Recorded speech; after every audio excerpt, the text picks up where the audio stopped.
Sebenarnya bila kita bercinta dengan hati, kita akan ada rasa. Bismillahirrahmanirrahim. Assalamualaikum warahmatullahi wabarakatuh. Bersama saya lagi Dr. Rizal Roslan dalam Sembang Sains FFST USIM. Okey, kita dah berdiskusi dengan mendalam dengan Dr. Ina berkaitan wanita dan lelaki dalam sudut psikologi dan fisiologi. Jadi episod lepas kita dah berbincang mengenai bagaimana wanita itu terlalu detail dalam membuat keputusan dan lelaki terlalu simple, tapi memerlukan kedua-duanya untuk membuat keputusan yang sangat praktikal dan baik. Ada satu video yang saya lihat, ada yang post cinta itu buta, dan ada kata kalau ikut cinta, macam mana Tina? Kalau ikut hati mati. Kalau ikut hati mati. Betul. Ada Tina pun tahu. Jadi macam mana tu? Benda dah viral kan, kita tengoklah. So, nak ikut hati mati pula. Jadi macam mana? Macam mana? Nak ikut hati ke otak? Nak ikut hati ke otak? Bercinta dengan hati atau dengan otak? Ya, betul. Kompleks soalan ni. Sebenarnya kalau kita nak kupas, kita perlukan beberapa pakar lah. Tapi kalau dalam bidang neuroscience ni, secara emosinya kita proses di bahagian dalam otak lah, iaitu ruang midbrain ya, ataupun area yang spesifik tu amigdala, hippocampus, benda macam tu. Okey. Tapi bila soalan tu ditanya kepada saya, nak bercinta guna hati, ikut hati mati. Betul. Bercintalah guna akal. Mungkin datanglah kewarasan tu. Okey, sebenarnya manusia ni sangat unik. Saya kalau dapat satu surrounding yang sama dengan awak, masih lagi otak saya tak sama dengan Dr. Reza. Masih lagi tak sama. Sebab every human, every brain tu is very unique. Okay? So nak bercinta dengan hati, dengan akal ni, kita kembali kepada fitrah balik.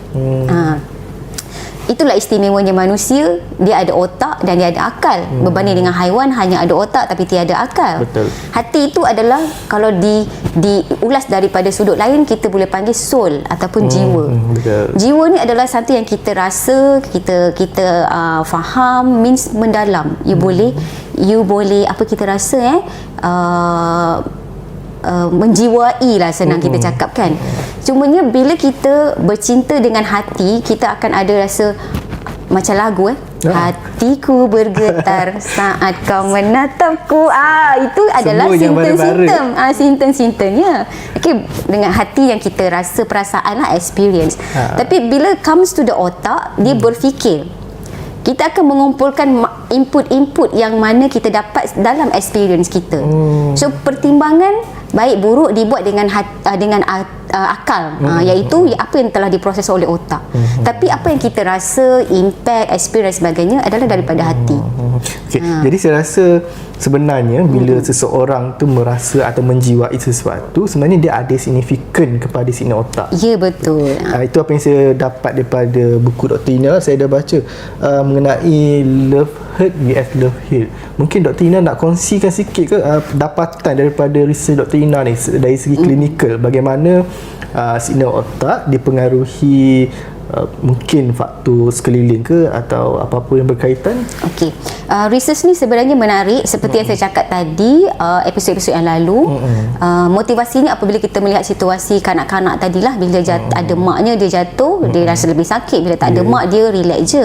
Okey, bila kita, sepanjang saya membuat kajian love hurts ni, saya tak ada pun timbul isu ataupun terminologi baru iaitu love heal.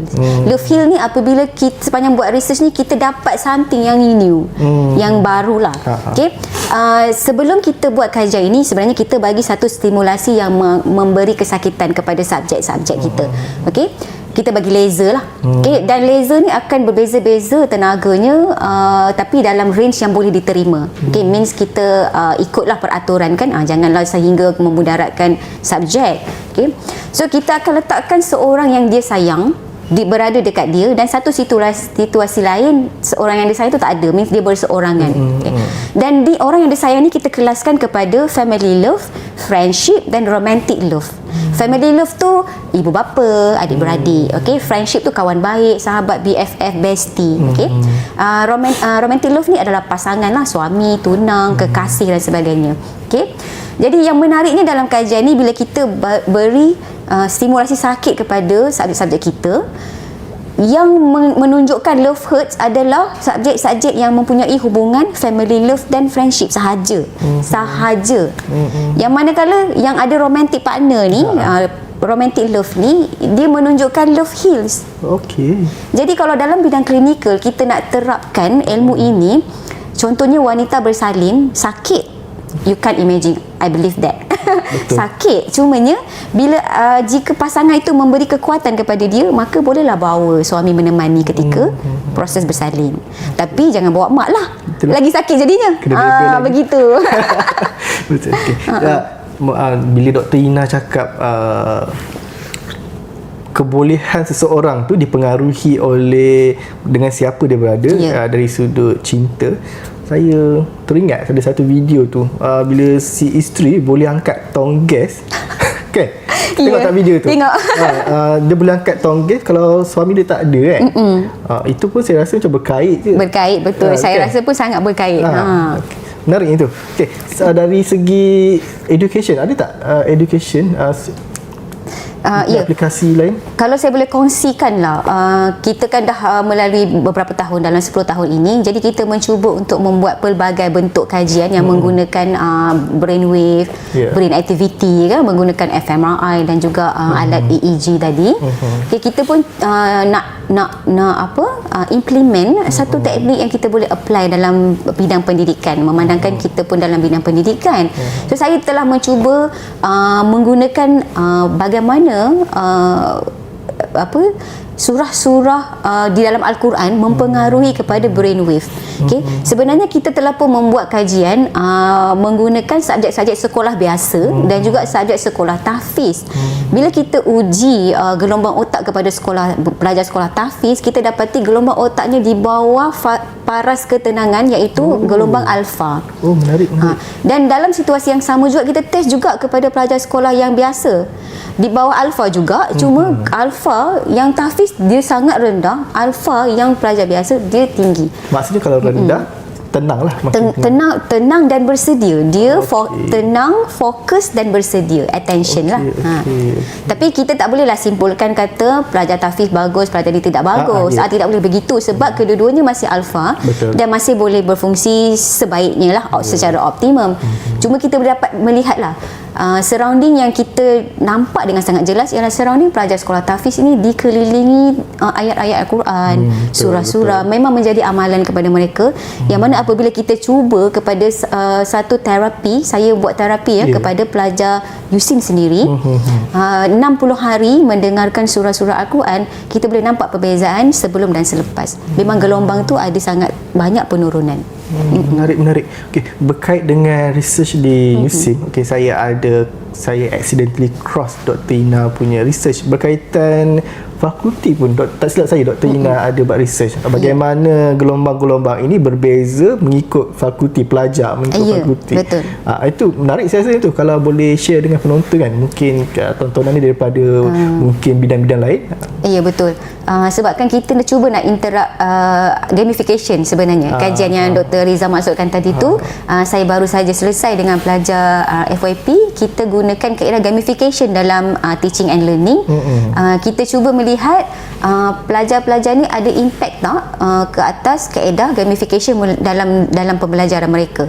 So kita test kepada pelajar dalam fakulti-fakulti yang berbeza, ada FST, ada FKP, ada FPQS dan sebagainya.